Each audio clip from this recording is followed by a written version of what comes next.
And so today, it's actually just stopped raining at the moment, but we're here in Haydock. It's near St Helens in the northwest, and we've come to a Fastned charger. And this is absolutely amazing for me because prior to now, the only ones we had were down in Oxford, about 100 and odd miles away, and right up in the northeast, Newcastle way, again more than 100 miles away. So for a long time, we've not had access to Fastned on a local basis. This is one that's only just opened up. It is literally in the last couple of days, and it's a Fastned location, and we have, I was going to say we have 4 chargers. I'm going to show you in a minute. We haven't. We've actually got 3. They are the classic 300 kilowatts and the dual bay. So you can charge here either 2 CCS2s, one either side, or a CCS2 and a CHAdeMO, because Fastned are one of the few remaining who are still installing CHAdeMO. So it's good news to all you Leaf owners. So because we've got the 300 kilowatts here, and these are exactly the same as the ones down in Oxford, Redbridge Park, the Park and Ride, these are massively powerful ones. So even if there are 2 cars charging, you're going to be getting 150 kilowatts each, which is absolutely ample. But if you come here and there's no one else here, there's just one other car here today. If you come here on a day like today, you can get anything up to 300 kilowatts. Now, my car can't get anywhere near that. It's an older Model S. My limit, I'm capped out at 150 kilowatts. So even if we were sharing, my car would not be able to pull what this one's capable of supplying. So these are nice beefy units. They're very neat and attractive. They're the typical Fastned colours. They have browns, they have dark browns and blacks, and lovely bright colours. So it's a lovely location. And we have the classic Fastned canopy, which I'm going to be showing in just a moment. Now, in terms of the bays, they all are marked out, and they do have the bump stops as well, which means when you're reversing into it, if you reverse in, you can't go too far back. So this is a nice location. It's set up in the hotel car park of the Ibis Hotel. And this is one of those where you have to be careful. We have a lot of signs up which tell you about parking. And this is one where you have to pay to park unless you register your car. So the procedure's really simple. We did this recently at the new Tesla supercharger at Walton Summit. We just walk in the hotel, there's a screen waiting for you. You enter your phone, your registration number, you just enter the details, and that's it. You're registered, and at that point you can stay there. You're a guest of the hotel, and you don't pay the car parking fees. So here, just for a bit of a change, we saw the signs, we went to the hotel to go and register, and the hotel's closed. I've no idea why. I don't know. I've not been to this hotel before, so I don't know if it's not been open before and it's just about to open, or whether it's shut for some reason. But we go to the front door and it says, sorry, the hotel's closed. So we can't register our car as a guest of the hotel. So what we're going to have to do here, things I do for my viewers, we're going to have to go to the car park paying machine, and we're going to have to pay when we finish the session here. But normally, as long as you remember, just go to the hotel, register your car, and you're a guest of the hotel, and then come back and do your charging. In most cases, you're going to be here less than an hour. There's very few cars that are going to take anything like an hour. Most people are going to be here 30-40 minutes. So looking at the layout, it's an absolutely superb layout. There are 8 bays here, which is absolutely brilliant. We're very close to the East Lancashire Road, so it's a good location and not that far away from the M6. So a good central location. Warrington, which is nearby, is a very big centre, shopping centre, and everything there. So there's an awful lot going on around here. We've come in between showers. It's been quite a hectic day so far, torrential rain on the motorway, but it's now calmed down a little bit. Freezing cold, it's really bitterly cold, and it's March, it's almost Easter, but at least it's better than raining. So what we're going to do, we're going to have a look here at the overall layout of the site and just walk you through the site. Okay, so we're at a typical location. Doesn't matter which network you're with, which charging network, the layout is fairly static. At one end of the installation, you have your substation. Now, there is, in effect, in the UK, a grid that goes right the way around. It's a bit like a ring main in your house, and that goes everywhere in the country. And then from that grid, from the ring main, it comes out into a substation. These are where you take the voltage down from 100,000 volts down through 11,000 volts through a transformer, and then right the way down to 400 and, well, people say 415 volts, but these charges do vary. Tesla, I'm told, prefer 480. These will be 415. So it's three-phase. So the power comes out of here. It'll then be underground and go right the way through to the chargers. Just opposite here, we have another small cabinet, and this one normally will be communications. So this will be the lower power stuff, but also the internet.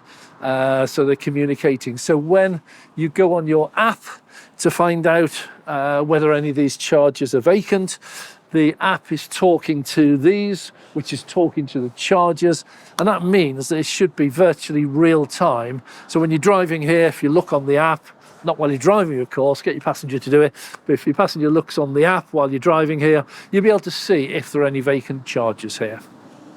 So moving from here, we next move to the chargers themselves, and here we have what we call asymmetric chargers, and they're quite common. Each of these is a dual bay. So we have one bay here, one bay where this Supra is charging at the moment. And you can charge two simultaneously. It's showing 300 kilowatts, so there's plenty of power here. So even if it's shared at peak time, you're going to be getting 150 kilowatts, which is a really good charging speed for the vast majority of cars out there.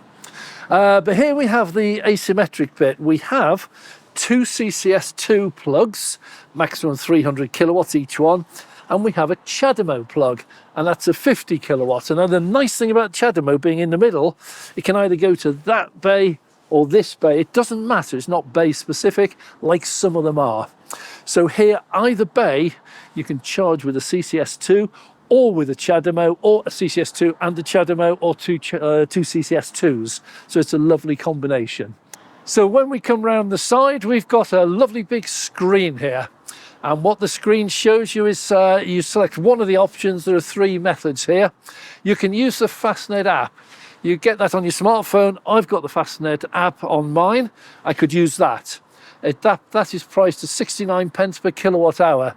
So throughout the country, this is one of the cheaper networks. GridServe, for example, 79p, Osprey 79, Instavolt 85. Here you're 69p. Your second option is a charge card. It's an RFID, effectively. It'll come from Fastned, and you can use that. Or finally, you've got your contactless, your bank card. Now, there's the card reader, and what it shows is really quite interesting. It shows there's a £40 pre-authorization fee. So if you're using contactless, when you swipe your card, it will automatically lock £40 of your account for future use. And the theory is that when you then charge and finish charging, it will then look at what you saved, look at what you've used, and it should cancel the £40 and just charge you what you've actually used for that session. I have to say, I've always found it works perfectly, but I get an awful lot of viewers saying that that £40 stays there for quite some considerable time, sometimes several days, and someone's reported several weeks. What I would say to you is really simple. If you've finished your charging session and you've finished and you put the plug back and everything, and you check your online banking and there's still a charge on there, you can ring your bank and they will remove it instantly. So that's just a thought for you. So when we come here, payment's really simple. Because we're in the grounds of a hotel, there are special parking restrictions here. So we have a note here said this car park is free of charge to hotel guests, and using these charging points. To ensure you do not receive a parking fine, make your way to the hotel reception, log your vehicle registration. So this is a common thing you find. We used it recently in Walton Summit, where there's a BP Pulse and a Tesla supercharger, and that one you just walk in the hotel. There's a little little tablet on the reception counter, and all you do is put your registration in, say you're a hotel guest, press it. You don't have to pay a parking fee, and you won't get a parking fine. We have here, just a funny point, we have been over to the hotel. Hotel's locked today. Great, isn't it? So on this particular case, we're not going to be able to get free parking. So we'll do whatever charging we're doing here, and then we'll have to pay in the car park. I think it's £1 for the first hour, so not the end of the world. Be very aware, if you don't pay your fee or register your car with the hotel, you will get a fine, and that will probably be £100, reduced to 50 if you pay it quickly. So we have here one of the triples, one of the triple bays. We have 2 CCS and a CHAdeMO. We're going to have a look at the next one, because this one's not a triple, this is a double. So these are asymmetric.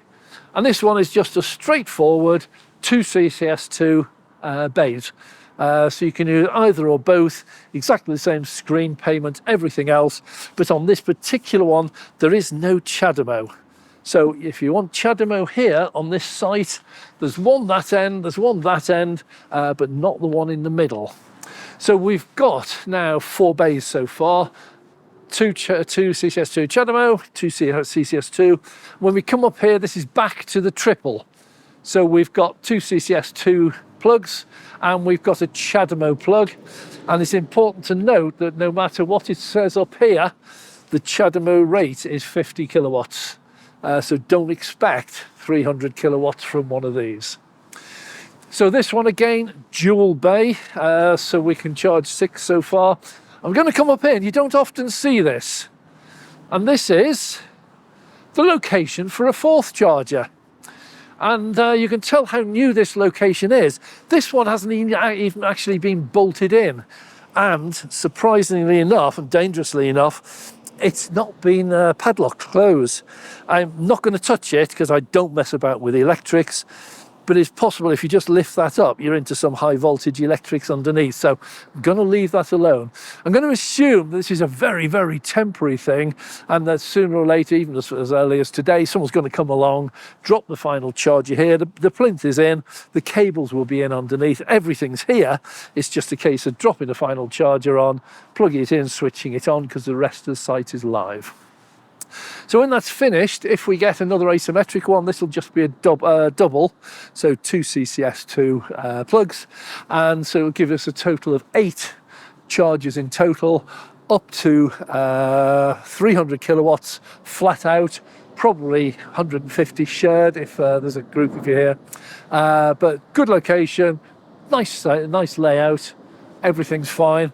And we just have one complaint. Now, any of you regular viewers who watch my videos will know I recently did a trip down to Cornwall, and down in Cornwall I found a Fastned location, and this was it was 3 of these units, and they were all triple units, so we had a total of 6 bays for charging. And while I was there, the first thing I noticed down there, and the first thing I noticed here of course, is we've lost the canopy. Now, Fastned, everywhere I've been and seen them, it's fantastic. It's had the canopy over it. When I was down in Oxford at Redbridge Park and Ride, it's a fabulous one down there. I was down there in the summer, last summer, and belting sunshine. It was really useful shade. When I was down in Cornwall, for any of you, I'll try and leave a link in the video in the description below, see if we can find that one. But down in Cornwall, I was standing there filming, like this, no canopy overhead, and there was a rustling noise in the background, and then all of a sudden the heavens opened and the hailstone came hurtling down. It was torrential for a few minutes.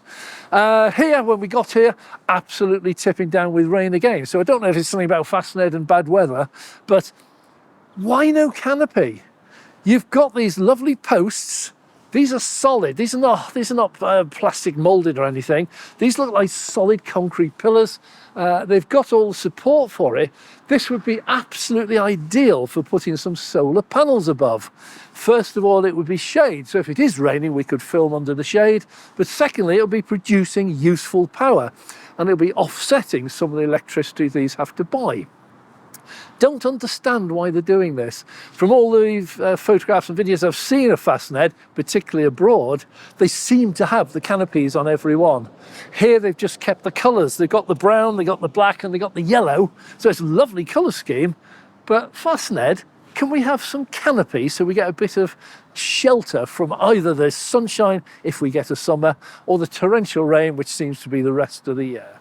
Well, thanks very much for watching. If you have enjoyed this video, please click the like button. And if you'd like to see more, please subscribe and click the notification bell so we can notify you next time we launch a video. And a massive thank you to all our Patreon supporters. It is your support that enables us to go out and make these videos for you. So thank you very much for your contribution. I'm Dave.